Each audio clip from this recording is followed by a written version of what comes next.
So hello everyone, welcome back to my YouTube channel. तो आप हैं मेरे चैनल सी बायोफाइज पे और मैं हूं आपकी बायोलॉजी टीचर प्रगति श्रीवास्तव। तो आज हम अपने पुराने टॉपिक को कंटिन्यू करते हुए देखेंगे हेटरोट्रॉपिक न्यूट्रिशन। हेटरोट्रॉपिक न्यूट्रिशन के बारे में मैंने थोड़ा सा आपको पहले बताया था कि ये उस टाइप का न्यूट्रिशन है, जिसमें जो ऑर्गेनिज्म है वो अपना खाना खुद नहीं बना सकता। जैसे कि हमने ऑटोट्रॉफिक मोड ऑफ न्यूट्रिशन में देखा था, बताया था मैंने, ग्रीन प्लांट्स अपना खाना खुद बनाते हैं। सभी को पता है ना, फोटोसिंथेसिस की प्रोसेस बचपन से पढ़ते आ रहे हैं, ठीक है। तो जो अपना खाना खुद बनाते हैं उनको हम क्या बोलते हैं? Heterotrophic organism, heterotrophs. और जो अपना खाना खुद नहीं बना पाते हैं उनको उस मोड ऑफ न्यूट्रिशन को बोलते हैं हेटरोट्रॉफिक मोड ऑफ न्यूट्रिशन, और उन ऑर्गेनिज्म को क्या बोलते हैं? हेटेरोट्रॉप्स। क्या बोलते हैं? हेटेरोट्रॉप्स, ठीक है। ये वो ऑर्गेनिज्म है जो अपना खाना खुद नहीं बना पाते, ठीक है। तो इतना क्लियर हो गया कि ये अपने खाने के लिए दूसरे ऑर्गेनिज्म पे डिपेंडेंट होते हैं, ठीक है। अपना खाना खुद नहीं बना सकते। जैसे कि हम ह्यूमंस, हम अपना खाना खुद किचन में लाके बना सकते हैं, पर हम उसको प्रोड्यूस नहीं कर सकते, सिंथेसिस नहीं कर सकते उस खाने का, ठीक है। हम बाजार से, चाहे वो वेजिटेरियन हो चाहे नॉन वेजिटेरियन हो, हम अपने फूड का सोर्स हमारा दूसरे ऑर्गेनिज्म पे डिपेंड करता है, हमारा खुद का नहीं होता है, ठीक है। तो ऐसे ही heterotrophic mode of nutrition mainly 3 types का हम अपने सिलेबस में देखेंगे। 10th के सिलेबस में कौन कौन सा होता है? फर्स्ट है holozoic mode of nutrition, second है saprophytic mode of nutrition, third one is parasitic, ठीक है। अब इन सारी चीजों को हम ब्रीफली पढ़ लेते हैं यहाँ पे, फिर आगे देखेंगे हमारे कोर्स में जो जो चीजें हैं उसको और डीपली पढ़ेंगे, ठीक है। तो होलोजोइक मोड ऑफ न्यूट्रिशन में क्या होता है? जो एनिमल है वो सॉलिड फूड पार्टिकल इनटेक करता है। कैसा पार्टिकल? Solid food particle. जैसे कि हम हैं, हम सॉलिड, जैसे हम लिक्विड भी खा सकते हैं पर हम सॉलिड फूड मेनली खाते हैं, ठीक है। जैसे कि अमीबा है, ठीक है। अदर एनिमल्स हैं, ये हम कैसे खाना खाते हैं? हम सॉलिड फूड मटेरियल खाते हैं जो कि दूसरे का होता है, दूसरे ऑर्गेनिज्म का, ठीक है। और उसको फिर अपने बॉडी में लेके उसका ब्रेक डाउन करते हैं सिंपल न्यूट्रिएंट्स में, जिसको हमारी बॉडी फिर एब्जॉर्ब करती है और हमें एनर्जी प्रोवाइड कराती है, ठीक है। क्लियर है? सेकेंड है हमारा सैप्रोफिटिक मोड ऑफ न्यूट्रिशन। इसमें क्या है?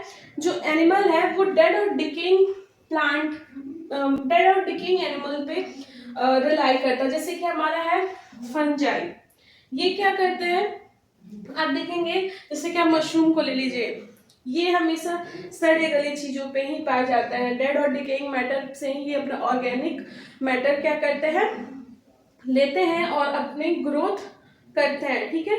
तो इसका सबसे अच्छा एग्जांपल हो जाता है हमारा fungi. Third one is parasitic mode of nutrition. Parasitic mode of, parasite आपने काफी सुना होगा, पैरासाइट। तो इसमें क्या होता है? एक होता है पैरासाइट, एक होता है होस्ट, ठीक है। जैसे कि एग्जांपल से समझते हैं, लाइस लिखा है ना मैंने, लाइस। लाइस क्या है? क्या है लाइस? लाइस जो हमारे बाल में जुए पड़ जाते हैं, ठीक है। तो उस जुए के लिए हम क्या है? होस्ट हैं, ठीक है। और वो जुआ क्या है? पैरासाइट। वो हमारे बॉडी पे रहेगा, हमसे अपना न्यूट्रिएंट लेगा, ठीक है। न्यूट्रिएंट में वो क्या, न्यूट्रिशन में वो क्या लेता है? ब्लड शक करते हैं ना लाइस। तो ये अपना ग्रोथ करेगा, रिप्रोड्यूस करेगा, सारी चीजें करेगा, लेकिन दूसरे बॉडी, दूसरे ऑर्गेनिज्म के ऊपर रह के या अंदर रह के भी। जैसे स्कैरस हो गया, पैरासाइट है। टस्क्यूटा इसके एग्जाम्पल है, टिक्स इसके एग्जाम्पल है, ठीक है। तो इतने सारे तो एग्जाम्पल है हमारे पास। आप किसी पैरासाइट का नाम कमेंट सेक्शन में बताइए जो कि यहाँ पे मेंशन नहीं है, ठीक है, ताकि मुझे समझ में आए कि आपको समझ में आया है कि नहीं। और प्लीज आप सभी से रिक्वेस्ट है कि कोई चीज आपका क्लियर नहीं हो रहा है आप मुझे बताओ, मैं उसका यूट्यूब शॉर्ट्स बना के आपको क्लियर करने की कोशिश करूंगी। So our next topic is how do organism obtain their food. आखिर ऑर्गेनिज्म अपना फूड खाते कैसे हैं, लेते कैसे हैं, ठीक है। तो सबसे पहले हम ये समझेंगे अमीबा से, ठीक है। अमीबा से स्टार्ट करते हैं, जो कि यूनिसेलुलर ऑर्गेनिज्म है, ठीक है। और ये अमीबा कहाँ पाया जाता है? इसका हैबिटेट क्या है? वाटर, ठीक है। इतनी चीजें समझ में आ गई। अब हम देखते हैं कि अमीबा अपना खाना कैसे लेता है, और उसी से फिर हम वो टर्म्स डिराइव करेंगे जो कि सारे ऑर्गेनिज्म में ऑलमोस्ट सेम होते हैं। जैसे कि इंजेशन, डाइजेशन, इजेशन, एसिमिलेशन। तो ये सारे टर्म्स हम यहीं से डिराइव करने की कोशिश करेंगे, ठीक है। तो ये हमारा सिंपल एक अमीबा, ठीक है। इसको नंबर 1 डालते हैं। यहाँ पे अमीबा है, जो कि सिंपली अपने पानी वाले मीडियम में फ्लोट कर रहा है, ठीक है। इसके पास एक आया फूड पार्टिकल, ये है फूड पार्टिकल, ठीक है। ये कौन सा मोड ऑफ न्यूट्रिशन स्टोर करता है? होलोजोइक। ये सॉलिड फूड पार्टिकल्स को क्या करता है? इंजेस्ट करता है और फिर उसको क्या करता है? डाइजेस्ट करता है और उसी से अपना एनर्जी डिराइव करता है। तो यहाँ पे हम देख रहे हैं कि ये अमीबा है जिसके पास एक फूड पार्टिकल है, ठीक है। तो ये अमीबा फिर क्या करता है? इसके पास जो इसका सेल मेम्ब्रेन होता है, इसके पास एक प्रॉपर्टी होती है कि ये खुद को क्या कह सकते हैं, रैप कर सकता है किसी भी चीज के अराउंड, ठीक है। तो इसी प्रोसेस को इसी चीज को क्या कहते हैं? स्यूडोपोडिया। स्यूडो मीन्स क्या होता है हमारा? False. Pseudo means false and podia means legs. Pseudopodia means false leg. ये असली इसका पैर नहीं है कि किसी चीज को जकड़ लिया, हाथ नहीं है कि किसी चीज को पकड़ लिया। ये इसके सेल मेम्ब्रेन ही है जो कि फूड पार्टिकल्स के अराउंड कवर कर लेता है, ठीक है। जैसे यहाँ पे ये कर रहा है, ठीक, देखिए यहाँ फूड पार्टिकल है, ये अमीबा उसके पास गया और अपने सरफेस को ये क्या कर लिया? उसके अराउंड कवर करने की कोशिश कर रहा है और इसी सरफेस के मूवमेंट को क्या कहते हैं? स्यूडोपोडिया। नेक्स्ट प्रोसेस में क्या होता है? नेक्स्ट प्रोसेस में हम क्या देखते हैं कि ये फूड पार्टिकल अब अमीबा के बॉडी के अंदर है, ठीक है। इसके बॉडी के अंदर फूड पार्टिकल आ चुका है और ये एक फूड वैक्यूल के अंदर है। अब इस फूड वैक्यूल में होगा क्या? यहाँ पे सिंपल डिफ्यूजन की प्रोसेस होगी। क्या होगी? डिफ्यूजन की प्रोसेस होगी और इस फूड पार्टिकल्स को अमीबा की जो एंजाइम्स है इसको क्या करेंगे? ये ब्रेक डाउन करेंगे, ठीक है। जब ये एंजाइम्स ब्रेक डाउन कर देंगे इस फूड पार्टिकल्स को, तो ये फूड पार्टिकल्स के जितने भी न्यूट्रिएंट्स हैं वो फिर अमीबा के बॉडी के अंदर क्या हो जाएंगे? एब्जॉर्ब हो जाएंगे by the process of diffusion. क्योंकि यहाँ पे फूड का जो पार्टिकल है, यहाँ पे न्यूट्रिएंट्स की वैल्यू क्या है? मात्रा क्या है? कॉन्सेंट्रेशन क्या है? ज्यादा है as compare to the concentration of its body, its own body. तो सिंपली इसके न्यूट्रिएंट्स क्या हो जाएंगे? मूव इन हो जाएंगे अमीबा के बॉडी के अंदर और बाकी के जो भी एक्सक्रीटरी प्रोडक्ट बचेंगे, जो भी अनडाइजेस्टेड फूड बचेगा, फूड पार्टिकल बचेगा, वो अमीबा उसको डिफ्यूज आउट कर देगा, ठीक है। वही चीज मैंने यहाँ पे भी लिखा हुआ है, मेंशन किया हुआ है। आप चाहो तो स्क्रीनशॉट ले लो इसका, ठीक है। ये एकदम एप्रोप्रिएट आंसर है अगर आपका आ जाए कि आप न्यूट्रिशन इन अमीबा शो करो पेपर में, अगर ये आ जाता है क्वेश्चन, ये एकदम एप्रोप्रिएट है। इतना आप कर दोगे आपको फुल मार्क्स मिलने ही मिलने हैं, ठीक है। तो अब देखते हैं यहाँ से अमीबा ने क्या किया? स्यूडोपोडिया प्रोड्यूस किया, ठीक है। स्यूडोपोडिया बनाया फूड पार्टिकल्स के अराउंड।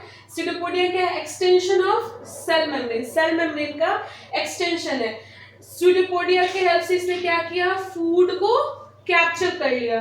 फूड को कैप्चर करने को, टेक इन ऑफ फूड को क्या कहते हैं? इस प्रोसेस को क्या कहते हैं? इंजेशन। इंजेशन, खाना जैसे हमने रोटी तोड़ा, सब्जी में लगाया और उसको मुंह में लिया, इसको क्या कहेंगे? इस प्रोसेस को क्या कहेंगे? इंजेशन।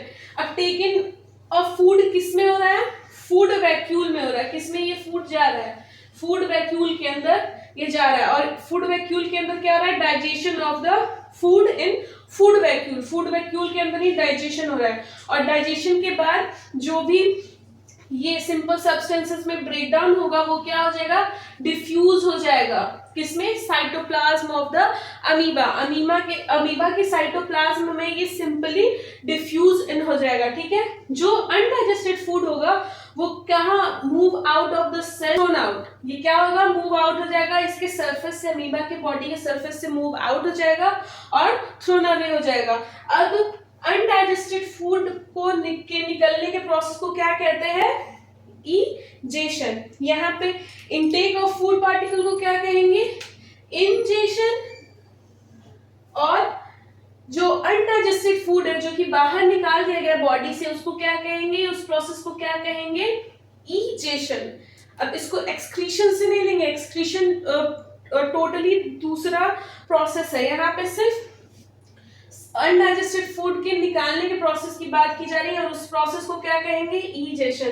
तो यहाँ से हमारा 3 पॉइंट आ रहा है। पहला आ रहा है इंजेशन, दूसरा है हमारा डाइजेशन, तीसरा होता है एसिमिलेशन। अब ये जो फूड कैप्चर किया है, इससे जो भी एनर्जी मिलेगी ये एसिमिलेट होगी, पूरे अमीबा के बॉडी में एनर्जी प्रोवाइड करेगी, उस प्रोसेस को कहते हैं एसिमिलेशन। और जो अनडाइजेस्टेड फूड है उसके निकल जाने के प्रोसेस को क्या कहेंगे, ईजेशन। तो ये 3 प्रोसेसेस हैं जो हम आगे डिस्कस करने वाले हैं, ठीक है। आप स्क्रीनशॉट ले लिए हैं, तो हम अपने टॉपिक पे आगे बढ़ते हैं। So we are done with amoeba. अब हम देखते हैं दूसरा एग्जाम्पल क्या है, पैरामीशियम का। पैरामीशियम क्या है, एक यूनिसेलुलर ऑर्गेनिज्म है जिसके पूरे बॉडी के ऊपर क्या प्रेजेंट होता है, सीलिया। ये सीलिया क्या करता है, पैरामीशियम को हेल्प करता है मूवमेंट में, ठीक है, फ्लो कराने में। पानी के अंदर ये भी रहता है, तो पानी में ये फ्लो किसके हेल्प से कर पाता है, इन्हीं सीलिया के हेल्प से ये फ्लो कर पाता है, ठीक है। तो सीलिया इसके पूरे बॉडी के सरफेस पे प्रेजेंट होता है। फिर ये फूड को टेक इन करता है स्पेसिफिक स्पॉट। अब स्पेसिफिक स्पॉट क्या है इसका, ये ओरल ग्रूव जो लिखा हुआ है ना, ये इसका स्पेसिफिक स्पॉट है। यहाँ पे इसके बॉडी पे ओरल ग्रूव पाया जाता है, जहां से ये क्या करता है, फूड पार्टिकल को इनटेक करता है, मतलब इंजेशन करता है, ठीक है।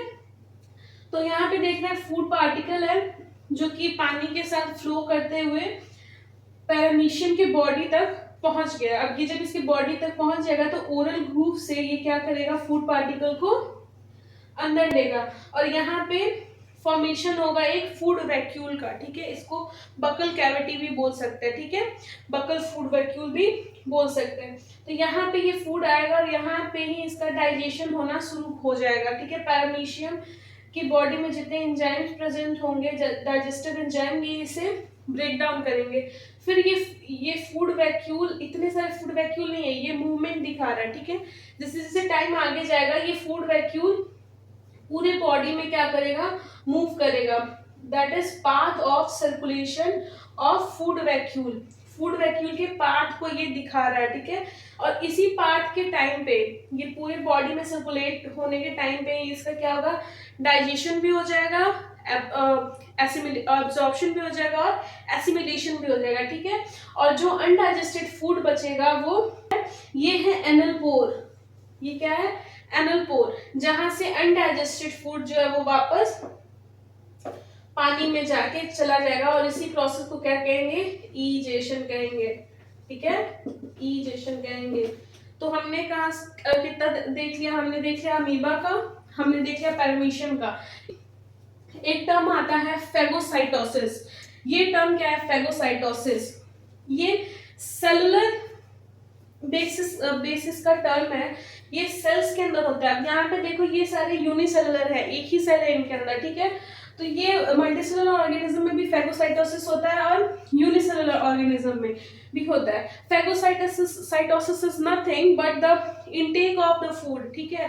किसी भी 0.5 न्यूमीटर के पार्टिकल को किसी सेल के अंदर लेने के प्रोसेस को क्या कहते हैं, फेगोसाइटोसिस। अब ये सारे यूनिसेलुलर ऑर्गेनिज्म है, इनके फूड पार्टिकल 0.5 न्यूमीटर के छोटे होंगे और इसको ये इनटेक कर लेंगे, ठीक है। तो इसी इनटेक के प्रोसेस को बाय अ सेल क्या कहते हैं, फेगोसाइटोसिस। फेगोसाइटोसिस,